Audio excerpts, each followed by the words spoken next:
द्वापार युगात धर्मराजा जुगारात आपले राज्य गमावून वनवासात होते। मग एके दिवशी ऋषींचे पुत्र मार्कंडेय मुनी त्यांच्याकडे आले आणि त्यांनी मोठ्या आनंदाने त्यांचे स्वागत केले। माझ्या सर्व चिंता तुझ्या दृष्टीवर दोष आहेत। माझ्या जुगार खेळण्याच्या परिणामी मला माझ्या बांधवांची वनवासात धुलाई करावी लागली। द्रौपदीलाही त्रास झाला। मला सारखे दुःख कोणाचे आहे? धर्मानंदा, जीवनात दुःख भोगणारे अनेक होते, तर हरिश्चंद्र राजाने राज्य गमावून स्मशानाची वाट धरली नाही का? नला महाराजांना एक मुत्सद्दी म्हणून जंगलात राहणे कठीण नव्हते का? श्रीमन्नारायणाला ते अवघड नव्हते का? मी नल, हरिश्चंद्र आणि श्रीहरी यांच्या अवतारांबद्दल विचारेन, परंतु श्रीहरीने त्याला रामचंद्र म्हणून लाभलेल्या आशीर्वादांची माहिती देण्याची विनंती केली। तेव्हा मार्कंडेय ऋषींनी श्रीरामाची कथा सांगायला सुरुवात केली। महाराष्ट्राचा दशरथ हा एक अद्वितीय नायक होता आणि त्याच्याकडे कुबेराच्या रूपात ऐश्वरा, इंद्र आणि वायूच्या रूपात भोगाची शक्ती होती। चंद्र सूर्यासारखा तेजस्वी होता आणि मुलांप्रमाणे नागरिकांची काळजी घेत होता। 60,000 वर्षे राज्य करणाऱ्या दशरथाच्या काळात दुष्काळ आणि अकाली रोग झाले नाही। लोक वाटेने चालत होते। दशरथ राजा पंतप्रधान होते। दर्शन जयंता, विजया, सिद्धार्थ, अर्थशक, अशोक आणि मंत्रपाल असे आणखी 7 मंत्री होते। देशाच्या भल्यासाठी मंत्री दिवसरात्र झटत होते। वेळोवेळी अयोध्या वंशाचे पुरोहित असलेले वसिष्ठ आणि त्यांचा पुत्र वामदेव तसेच जबली, कश्यप, गौतम, ध्यायू, कथयन, मार्कंड्य, सुयज्ञ इत्यादी महान ऋषी अनुकूल जीवन जगत होते। वेळोवेळी कौसल्या हे दशरथाच्या पहिल्या पत्नीचे नाव होते। ती अयोध्या राज्यातील कोसल राज्याचा राजा भानुमंताची कन्या होती। त्याची दुसरी पत्नी सुमित्रा देवी होती। ती मगधचा मालक शूरराजाची मुलगी होती। कैकेयी तिसरी राणी होती। ती केकयांचा राजा अश्वपतीची कन्या होती। महाराष्ट्राच्या दशरथाकडे पृथ्वीवरील सर्व वैभव आणि पराक्रम होता। दशरथ वयाच्या 3 वर्षांच्या जवळ आला असला तरी मुलांची चिंता कायम होती। दशरथ मनाने घोडदळ बनवण्याची आणि यगामध्ये मुले जन्माला घालण्याची आणि वंश चालू ठेवण्याची कल्पना सुचली। मुलांसाठी सबटरफ्यूज नाही, निपुत्रिकांचे जीवन व्यर्थ आहे, आपली संपत्ती व्यर्थ आहे हे जाणून दशरथाला यज्ञाची चिंता लागली। वसिष्ठ महर्षी दशरथाचा सल्ला जाणून वामदेव, अत्री आणि जाबली महर्षींना भेटायला आले आणि त्यांनी पाहिले की दशरथ कधीही काळजी करत नाहीत। दशरथमावरूंनी ऋषींना वंदन केले आणि ऋषीमुनींना यजमान बनवले। राजा दशरथा, आज तुझ्या चेहऱ्यावर चिंता, तुला कसली काळजी? त्याने विचारले। दशरथ, यती महान आहे, निपुत्रिकांना विवेक नाही हे सर्व श्रुत आहे का? जर मला मुले असतील तर माझ्याकडे सर्व संपत्ती शिल्लक राहिली असती। संत नसल्यामुळे सर्व संपत्ती वाया जाते। राजा दशरथा, मुलांची काळजी करू नकोस, पुत्रकामेष्टी अशी म्हण आहे। विभवदक मुनींचा पुत्र ऋष्यशृंग याला बोलावून प्रणामशा यज्ञ करण्याची तुमची इच्छा काय आहे? मुनींनी सांगितले। दशरथाने मंत्री सुमंत्राला बोलावून घेतले आणि सर्व प्रकारचा उपद्रव करण्यास सांगितले। दशरथाने वसिष्ठांकडून ऋष्यशृंग मुनींची माहिती घेतली आणि गाल, जाबली आणि गुरु वसिष्ठांसह ऋष्यशृंगाला भेटायला निघाले। ऋषिशृंग हे रोमनांच्या राज्यात होते आणि त्यांनी राजदूतांना आधीच संदेश पाठवला होता। दशरथ महाराजांचे गुरूंसोबत आगमन झाल्याचे समजले तेव्हा अंगाच्या राज्याचा राजा रोमपाद शहराबाहेर होता। त्याला राजवाड्यात नेऊन पाहुण्यांची उपस्थिती लावली। दशरथराजाने ऋषींची पत्नी शांतादेवी यांनाही नमस्कार केला। मला संततीसाठी पुत्रकामेष्टी योग करायचा होता। पुत्रकामेष्टीची यात्रा करतात असे नरस सांगतात। त्याने मला कृपा करून यज्ञ करण्यास सांगितले। दयाळू ऋष्यशृंगाने दशरथांना आशीर्वाद दिला आणि यज्ञकार करण्यास तयार झाले। गुरुचे वसिष्ठ, वामदेव आणि जाबली यांनाही खूप आनंद झाला। राजा रोमपादाची परवानगी घेऊन दशरथ वसिष्ठ, वामदेव आणि जबली या ऋषींसोबत अयोध्येला परतले। वसिष्ठ महर्षी योगाश्रीमंग योग करण्यात विशेष आहेत।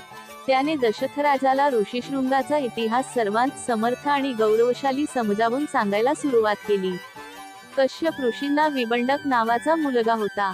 गंगेत स्नान करत असताना आगरमासन मंत्राचा जप करताना अप्सरा तिकडे घिरट्या घालत होती। विभक्त मुनी तिच्या सुंदर रूपाने मोहित झाले। त्याचा जप थांबला। विचलित होऊन त्याचा खडखडाट नदीत पडला। तहान शमवण्यासाठी आलेले हरण पिण्याच्या पाण्यात हरणाच्या पोटात सामील झाले. हरीण गरोदर राहिली आणि नराला जन्म दिला. वाटेत असलेल्या विभवांक मुनींनी मुलाला आश्रमात आणले. त्यांनी जगदीश्वराला प्रार्थना केली, हे मूल जिथं जाईल तिकडे पावसाची पिके भरपूर होतील. भगवान शिवाच्या कृपेने विबंधक महर्षींनी आपल्या मुलासोबत 30 वर्षे स्त्रीच्या दृष्टीशिवाय घालवली.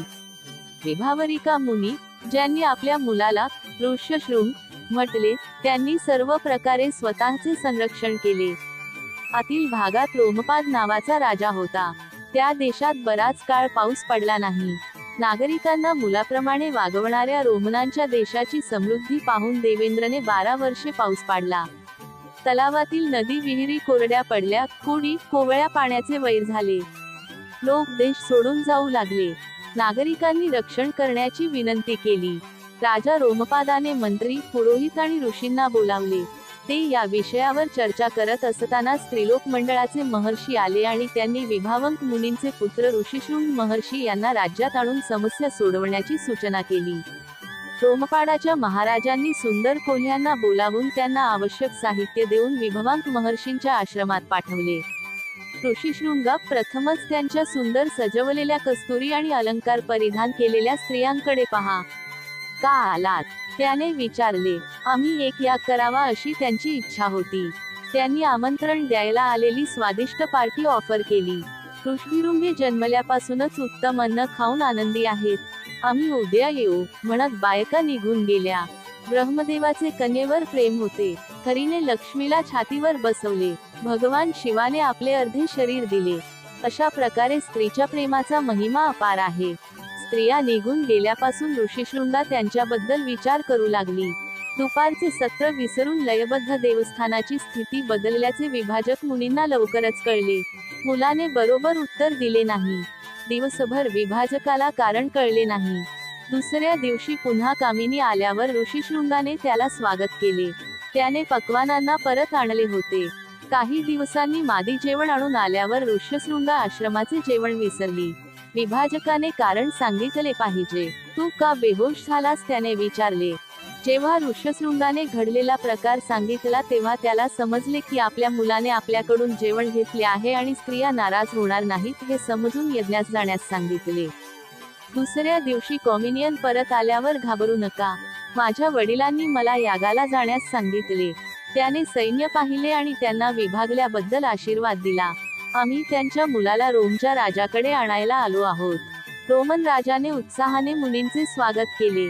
त्याने आपली मुलगी शांतादेवी हिच्याशी लग्न केले आणि आपल्या जावयाला राज्यात सोडले. देशात पावसाचे पीक भरपूर आहे. राजाने नागरिकांनाही आनंद दिला. ऋषिशृंगास राहिली साक्षात. दशरथ महाराजांनी सरयू नदीच्या काठावर योगशाळा बांधण्याचा आदेश दिला. त्यांनी त्यांना सांगितले की जे लोक सर्व काम चांगले करतील त्यांना कामावर ठेवा. राजाच्या आज्ञेनुसार त्यांनी यागामध्ये सहभागी होणाऱ्या ब्राह्मणांना, साधकांना आणि लोकांच्या फायद्यासाठी शाळा, पाकशाळा, संग्रहालय, ड्रायलय, ध्यानालय इत्यादींची व्यवस्था केली. तांदूळ, गूळ, तेल आणि कडधान्ये 2 वर्षांपर्यंत साठवून ठेवली. खंडातील सर्व खंडांना आमंत्रित केले होते. काशीमराजा, अंगदी, केकय राजा, मगधेसा, मंड्या, मरुमहाईपाल आणि सहयोगी रोमपाडा, मिथिलानगरचे जनक महाराजा, सिंधू, सौवीरा आणि दक्षिणराय असे अनेक राजे येऊन दशरथाचा पाहुणचार घेतला. ऋष्यशृंग मुनींसोबत त्यांची पत्नी शांतादेवी यांचा सत्कार करण्यात आला. वसिष्ठ, अत्री, गौतम, कण्व, अंगिरसा, कश्यप, गर्गा, जक्कू, जबली, हरी, मार्कंडेय, मित्रवर्णी, मुद्दल आणि इतर अनेक ऋषी यगा क्षेत्रात आले.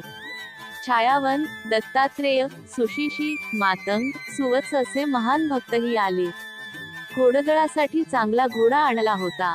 घोडदळ नसल्याचा नियम म्हणून यज्ञाची पूजा करून देशात सोडले जाते. सैन्य वर्षभर त्याचे पालन करेल आणि विजयी जग यागा पूर्ण केल्यानंतरच परत येईल. युद्धात कोणीही शूरवीर बांधावे किंवा शूरवीराला बक्षीस द्यावे हा घोडेस्वार नसलेला नियम आहे. सरयू नदीच्या काठावर चित्रकार, शिल्पकार आणि सुतारांनी मंडप तयार करण्यासाठी कठोर परिश्रम घेतले. अनेकांना बघता यावे यासाठी मध्यवर्ती शाळा बांधण्यात आली होती. केवळ अयोध्याच नाही तर आजूबाजूच्या राज्यातील नागरिकांनाही यात सहभागी व्हायचे होते. तबेले, गोदाम, जेवणाची शाळा, पाककला शाळा, प्रदर्शने, व्यापार स्टॉल, स्टेडियम, पिण्याच्या पाण्याची व्यवस्था केली होती. योग हा धर्म आहे. सर्वांना शुभेच्छा. हिमालयातील ऋषीमुनी, विद्या पवास, अरवली पावस देखील अयोध्येचा राजा दशरथ यज्ञापासून दूर आहेत. घोड्याची पूजा करून देशात सोडले. एस्कॉर्ट फोर्स घोड्याच्या मागे लागला. देवधनाच्या युद्धात सहभागी झालेल्या दशरथ यागामध्ये कोणीही व्यत्यय आणला नाही. 1 वर्षाची वाहतूक पूर्ण करून हत्ती परतला. यज्ञादरम्यान महाराष्ट्र दशरथाने विजयन, ब्राह्मण ते मंत्री सुमंथरा यांची स्तुती, सहयोगी रोमपादासाठी कवीची प्रशंसा आणि काकयराजा कुमार युधाजितू, काजयराजा कुमाराचा केंद्रबिंदू म्हणून काव्य सादर केले.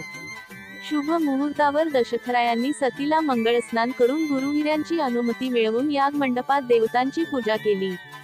त्यांनी महाकाव्यांची सुरुवात युपस्तंभ लावून केली. चारू, तांदूळ, कुशा, दर्भ, उलुखला, ओरालो, पुरोदशा, हविसू, आचतूप, तीळ, समिधा या वस्तू गोळा केल्या गेल्या. मार्कंडेय, कश्यप, चायवन, अंगिरस, कौशिक, याज्ञवल्क इत्यादी महान ऋषींनी उद्धतू, देवांचा भक्त होता, हविसांचा भक्त प्रहोता, सहाय्यक अशा विविध प्रकारची काव्ये केली. पत्रकामेष्टी यागाचा ऋषीशृंग हा सार्वभौम झाला आणि घोडदळ अधिक श्रीमंत झाला. त्यांनी पितृसत्ताही चालवली. यज्ञाच्या शेवटी दशरथाने सोने, मोती, रत्ने, टेपेस्ट्री, अन्नदान, खजिना आणि भेटवस्तू दान केल्या. जेव्हा ते ऋषशृंगादेरे येथे आले आणि त्यांनी आपल्या पत्नींना अभिवादन केले तेव्हा त्यांनी सुपुत्रवाप्तिरस्तु, चांगली मुले व्हा असा शब्द पसरवला. शेवटी अग्निदेवाचा वध झाल्यावर त्याचा मृत्यू झाला. त्यावेळी इंद्रदेवता प्रसन्न झाले. अग्निदेवाने दशरथला हवा कुंडामध्ये प्रत्यक्षदर्शी म्हणून पायसची भूमिका दिली. आनंदाने दशरथराजाने मोबदलापैकी अर्धा मोबदला थोरल्या राणी कौसलेला आणि अर्धा धाकट्याच्या हातात दिला. कौसल्या आणि कैकेयांनी सुमित्रादेवीकडे पैसे नसताना दशरथाने दिलेले अर्धे पैसे त्याला दिले. यज्ञ संपल्यानंतर दशरथाने सर्व राजांना वंदन केले. मुलांच्या अपेक्षेने सरुयांच्या किनाऱ्यावरून अयोध्येला आलेल्या दशरथाने पूर्ण आनंद घेतला. वसिष्ठ आणि बाकीचे ऋषी दशरथाचा प्रसार करून आपापल्या घरी परतले. अशा प्रकारे महान राजा दशरथाने अश्वमेध आणि पुत्रकामचेष्ट समाप्त केले. दशरथ राण्यांनी पितृकामष्टी यज्ञाच्या शेवटी अग्निदेवाने अर्पण केलेल्या पगड्यांचे सेवन केले. दशरथ राण्यांची त्रिकूट पूर्वी गरोदर राहिली. पुराणांच्या पोटी जन्माला आल्याचे जाणून या राण्यांनी विविध प्रकारचे दान केले. यज्ञाच्या शेवटी कौसलेच्या देवीने एका मुलास जन्म दिला. ताऱ्याच्या पुनरुज्जीवनाच्या वेळी लघुग्रह त्यांच्या शिखरावर होते. दुसऱ्या दिवशी पुष्यदशमी तिथी पुष्य असताना कैकेयीने मुलाला जन्म दिला. दुसऱ्या दिवशी माघ नक्षत्र असताना एकादशी तिथीला सुमित्राने जुळ्यांना जन्म दिला. दशरथाने कौशल्याच्या पुत्राचे नाव राम, कैकेयीच्या पुत्राचे नाव भरत आणि लक्ष्मण व शत्रुघ्न यांना अनुक्रमे सुमित्राचे नाव दिले. अयोध्येत अतिशय प्रसन्न वातावरण होते. दशरथराजाला 30व्या वर्षी मुले झाल्याचा आनंद झाला. राम, भरत, लक्ष्मण आणि शत्रुघ्न हे बालचंद्रांसारखे रोज वाढत गेले. रामाच्या रूपात जन्मलेल्या श्रीमन्नारायणाला बालिशपणाचा आनंद झाला. राजवाड्यावर समुद्रात बाल लिली तरंगताना आढळून आले. चेहऱ्यावरील गँगरीन केस असलेल्या मुलांनी पौर्णिमेसारखा आनंद आणला. मुलांची खेळाची पुस्तके पाहताना मुले साक्षर झाली. हळूहळू त्यांनी गुरूंकडून उत्तम शिक्षण घेण्यास सुरुवात केली. दिग्गज, वेदांत, शास्त्र, मुत्सद्दीपणा, शस्त्र, शास्त्र, घोडेस्वारी, तलवारबाजी, अनेसावरी इत्यादी महान तज्ञांनी शिकवले. 4 मुलांमध्ये सर्वात मोठ्या असलेल्या रामावर सगळ्यात जास्त प्रेम होते. लक्ष्मण नेहमी रामाच्या पाठीशी होता. त्याचप्रमाणे भरत, शत्रुघ्न एकमेकांशी खूप सुसंगत होते. मुलांचे चांगले गुण पाहून दशरथाला खूप आनंद झाला. दशरथाची मुले रघुराजाच्या कुळात दशरथ म्हणून जन्मली. राम, भरत, लक्ष्मण आणि शत्रुघ्न यौवनात आल्यानंतर दशरथाने त्यांच्याशी लग्न करून राज्य सोपवण्याचा विचार केला.